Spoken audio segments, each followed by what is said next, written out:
제23장.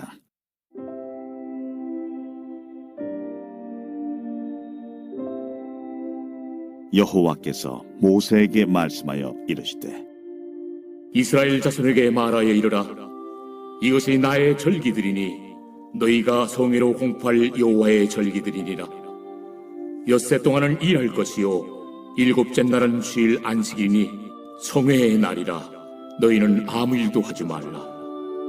이는 너희가 거주하는 각처에서 지킬 여호와의 안식이니라.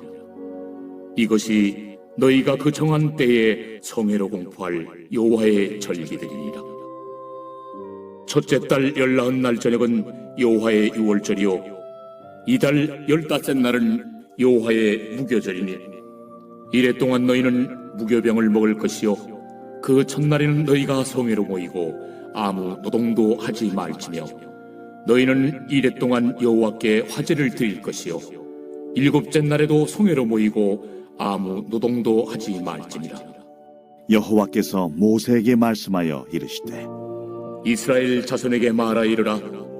너희는 내가 너희에게 주는 땅에 들어가서 너희의 곡물을 거둘 때에 너희의 곡물의 첫 이삭 한 단을 제사장에게로 가져갈 것이요 제사장은 너희를 위하여 그 단을 여호와 앞에 기쁘게 받으심이 되도록 흔들되 안식일 이튿날에 흔들 것이며 너희가 그 단을 흔드는 날에 1년 되고 흠없는 순양을 여호와께 번제로 드리고 그 소제로는 기름 섞은 고운 가루 10분의 2 에바를 여호와께 드려 화제로 삼아 향기로운 냄새가 되게 하고 전제로는 포도주 4분의 1 흰을 쓸 것이며 너희는 너희 하나님께 예물을 가져오는 그날까지 떡이든지 볶은 곡식이든지 생이삭이든지 먹지 말지니 이는 너희가 거주하는 각처에서 대대로 지킬 영원한 규례니라.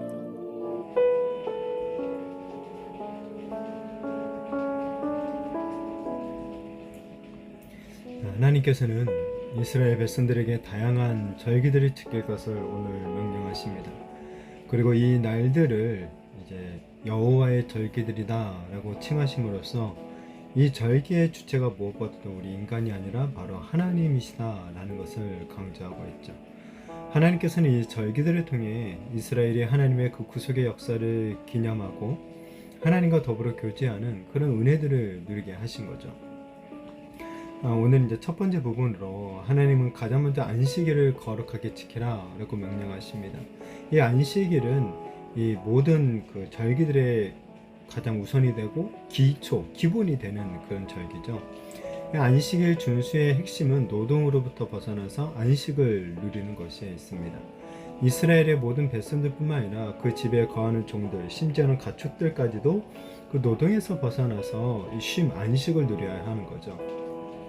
이 노동의 고통이 범죄로 말미암아 비롯된 것이기 때문에 노동에서 벗어나 안식을 누리는 것, 바로 구원받은 성도가 하나님 나라에서 누리는 영원한 안식을 상징해 주고 있는 거죠. 그리고 안식일을 지키는 것이 얼마나 중요한지 이 안식일에 노동을 하다 발각되면은 돌에 맞아 죽임을 당하기까지 했습니다. 이런 안식일의 법은 하나님의 그 천지 창조와 출애굽의 구원 역사에 근거를 두고 있는 거죠. 그런데 이스라엘 백성이 안식일을 준수하는 것은 이런 종교적인 의미뿐만 아니라 경제적인 의미도 내포하고 있는 거죠. 종들과 가축들까지 쉬게 한다. 그것은 그만큼 경제적인 소득을 포기하고 감수하는 것이기 때문이죠. 이스라엘 백성들은 하나님의 이 말씀, 명령 앞에서 경제적인 어떤 탐욕을 갖다가 포기할 수 있어야 했던 것이에요. 안식일을 준수함으로써 하나님께서 우리의 삶의 주인이 되신다, 모든 삶의 주인이 되신다 라는 것을 고백해야 했던 것이죠. 안식일 준수에 담겨있는 이런 의미들이 오늘날 이 주일 성수를 통해 우리의 삶에도 실현되어지기를 바랍니다. 이 주일을 거룩하게 지킴으로 하나님께서 우리의 삶의 구원자 되시고 이 주인이 되신다라는 것을 온전히 나타나게 되어지기를 축복합니다. 다음으로는 하나님께서 유대 달력으로 이제 계산했을 때 1월 14일 저녁을 갖다가 6월절로 지키게 하시고, 그 다음에 15일부터 6월절 다음 날이죠. 이 15일부터 해서 일주일 동안 이 무교절로 지킬 것을 명령하고 있습니다. 이 6월절은 출애굽 당시에 이스라엘이 애굽의 모든 장자와 첫 새끼가 죽임을 당하는 그런 그 재앙에서 마지막 10번째 재앙에서 벗어나서 이 구원을 받는 사건을 기념하고 있는 절기죠. 그래서 6월절에는 출애굽을 나오던 날처럼 이스라엘 백성들이 잊고 이 먹는 것을 재현하죠. 그럼으로써 하나님의 구원 역사를 되새기고 하나님의 은혜를 나타내는 것입니다. 자, 그리고 무교절은 6월절 다음 날부터 7일 동안 집안에서 집안의 누룩을 없애고 쓴나물과 함께 누룩이 들어가지 않는 빵을 먹는 절기가 됩니다. 이것은 죄를 상징하고 있는 누룩을 제거함으로써 이스라엘 백성들이 하나님 앞에서 정결한 백성임을 상징해 주고 있는 거죠. 만일 이 기간에 유교병을 먹는 자가 있다면 백성 중에서 끊어지는 징벌을 받게 됩니다. 자, 무교절에 그리고 첫날과 일곱째 날에는 아무 노동도 하지 않고 또 성회로 모이는 거죠. 이 견디기 힘든 이 애굽의 그 노동의 고통을 겪어야 했던 그 애굽의 종살이에서 구원해 주신 하나님의 은혜를 온몸으로 만끽하고 하나님께 영광을 돌려야 했던 것입니다. 자, 6월절과 무교절, 안식일 다 오늘날 이 신약 시대를 살아가는 우리 성도들이 더 이상 지키는 그런 절기는 아니죠. 자, 그러나 그 절기들 속에 내포되어 있는 의미는 그대로 오늘날도 적용이 되는 거죠. 그리스도의 피로 구속받은 성도는 그리스도의 그 십자가와 부활, 그로 인한 구원의 은혜를 항상 기념하며 성결한 삶으로 하나님께 영광을 영원토록 돌려야 하는 것입니다. 바라기는 날마다 예수님의 그 십자가 은혜를 우리가 더 깊이 묵상하는 가운데 구원의 감격과 감사를 우리 예수님께 온전히 올려드리며 살아가는 그런 우리들이 되어지기를 축복합니다. 자, 다음으로는 초실절이 나오고 있는데 이 초실절은 언제냐면 무교절기 중에 이 안식일 다음 날이 바로 이제 초실절이 됩니다. 이 초실절에는 하나님이 가나안 땅을 자기들에게 이스라엘 백성들에게 주셨음에 감사하면서 보리 한 단을 요제로 드리고 1년 된 순양과 기름 섞은 소재, 포도주 4분의 1 흰의 전제를 하나님께 드리게 됩니다. 자, 이것은 이제 첫 이삭이 수확되었으니까 곧 온 땅의 곡식을 어려움 없이 수확할 것이다 라는 것을 기대하며 감사하는, 그러니까 첫 이삭을 갖다 드리는 그런 절기가 되는 거죠.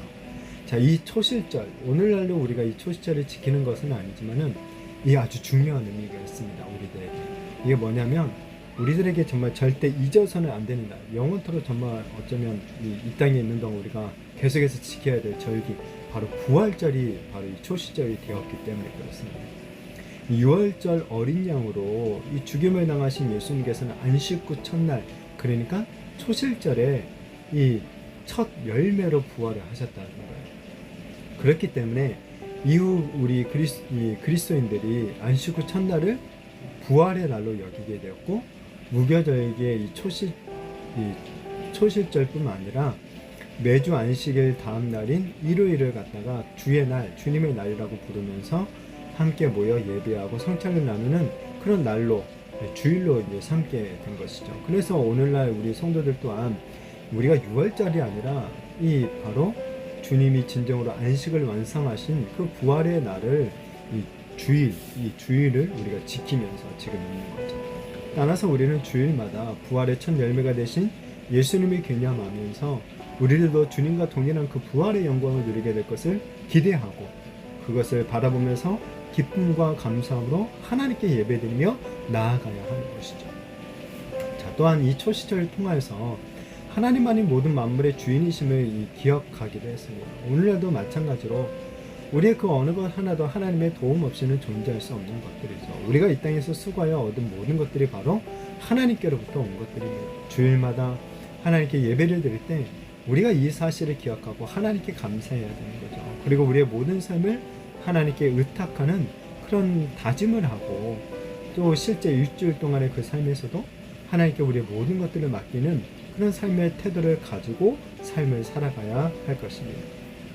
오늘날 우리가 구약에 제시된 이런 절기들을 똑같이 지키는 것은 아니지만 그 안에 담긴 의미들은 여전히 동일하게 적용이 됩니다.